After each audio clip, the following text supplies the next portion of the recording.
Hi, I'm JC. I'm one of our co-founders, and I just wanted to speak quickly about a blog I just wrote. It's part of our Benzo Blunders series, which is a series educating about misinformation regarding benzodiazepines, especially in the media. The latest blunder aired on CTV News Montreal, featuring Dr. Christopher Labos, who was interviewed by Matsuma Takahashi. Let's start by watching a clip of Dr. Labos sharing what he views as the biggest risk of benzodiazepines. So some people are using them for months, sometimes years. What are the consequences of that? The biggest consequence is you can become addictive. These medications are addictive, they are habit forming, and once you start, it can become very, very, very difficult to stop.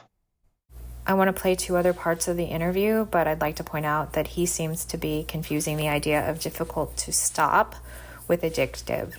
In these next two videos, she's going to use the word dependence, and then she's going to use the word misuse. So once somebody develops a dependency on them, how difficult is it to stop? If these things tend to sometimes be misused, and you say... So far, we've heard habit-forming, dependence, addictive, and misuse as if they're interchangeable synonyms. So let's consult the guidance for industry from the FDA to see what they have to say.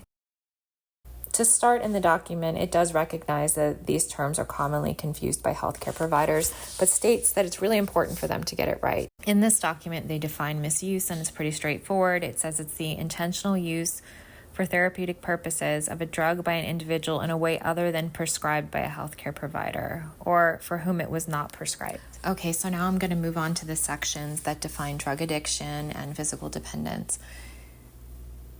It states that drug addiction is a cluster of behavioral, cognitive, and physiological phenomenon that include a strong desire to take the drug, difficulties in controlling drug use, and possible tolerance or physical dependence. So then it states right under that, physical dependence is not synonymous with addiction. A patient may be physically dependent on a drug without having an addiction to the drug. So then we move over to physical dependence, and defines it as a state that develops as a result of physiological adaptation in response to repeated drug use, manifested by withdrawal signs and symptoms after abrupt discontinuation or a significant dose reduction of a drug. Okay, so this seems important because Dr. Labos stated that the drugs are addictive and they're hard to stop. But if we look at the evidence from the FDA, it seems like when we're referring to something being hard to stop, it more indicates a physical dependence state, as it states in the FDA guidance that the only actual evidence of physical dependence is a withdrawal syndrome. So I'm going to conclude here that he's actually not referring to drug addiction. He's referring to physical dependence because, as you're going to see from the video that I'm going to play right now, he talks about how difficult these are to stop. So once somebody develops a dependency on them, how difficult is it to stop?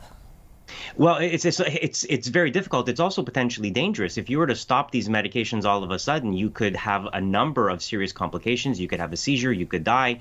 It is potentially very, very dangerous and very, very difficult to get somebody to stop this medication. You really do have to decrease the doses slowly over time and essentially put them through a detox program. And so this is very, very labor intensive, and it's, frankly, it's a very, very specialized treatment stratagem that's needed, and it can be a little bit beyond what most of us can do in a clinic or office setting. You really do need specialized psychiatric care in many situations to do this properly and safely, especially if somebody has been taking high doses for a very long time. So one of the things that stood out to me about this is he did call benzodiazepine withdrawal potentially dangerous, but he mostly talked about seizures. He didn't talk about benzodiazepine-induced neurological dysfunction. He didn't talk about protracted symptoms. He didn't talk about all the symptoms that are disabling that people face as they attempt to taper the medication. He did accurately say that tapering is on a different skill level than what most doctors can do, but then he said it requires specialized psychiatric treatment, which kind of implies that the medical field has this under control and this specialized treatment exists and is accessible. And most of us who have been through severe benzodiazepine harm know that it's incredibly difficult to find a doctor that will even work with you at all, let alone one that really knows what they're doing. That's very, very, very uncommon. And even if the doctor really does know what they're doing, there's a good chance the patient is still going to suffer a lot for a long time, because medicine has never really looked into the neurological dysfunction and why some people have protracted syndromes that last for years and years and years. If I had 4 minutes to talk about benzodiazepine overprescribing, you can bet this is what I would talk about, but that's not what was said here.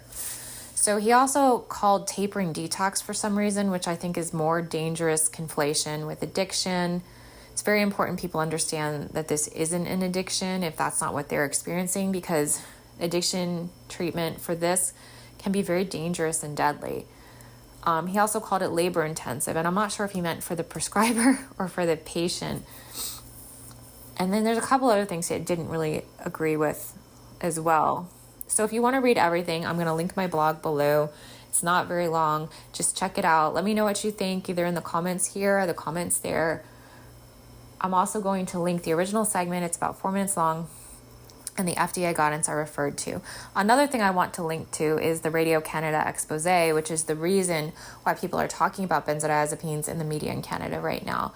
This expose, it was in French, but the episode's title translates to Prescription Nightmare. It was released by Radio Canada, and it features 2 members of our board, Nicole Lamberson, PA, and Dr. Jim Wright.